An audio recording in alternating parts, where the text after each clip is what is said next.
এয়া আমি তিনিওটা যাবলৈ ওলাইছোঁ বিয়ালৈ। বিয়া মানে মোৰ বৰ্তাৰ ছোৱালী ভণ্টিৰ বিয়া, তোলনি বিয়া। এয়া ল'ৰায়ো গাড়ীতে ধেমালি কৰি কৰি গৈ আছে। তাৰ দুষ্টামিবোৰ চাবচোন, গাড়ীত কি ধৰণে দুষ্টামি কৰি কৰি গৈ আছে।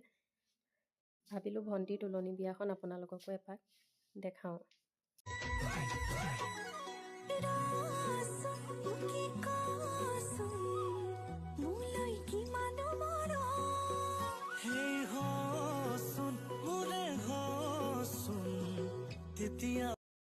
এয়া মোৰ মাৰ ঘৰৰ পৰা বিয়া ঘৰৰ একেবাৰে ওচৰতেই। এয়া দেখিছে নহয় বিয়া ঘৰৰ পেণ্ডেল, তাতে বিয়া।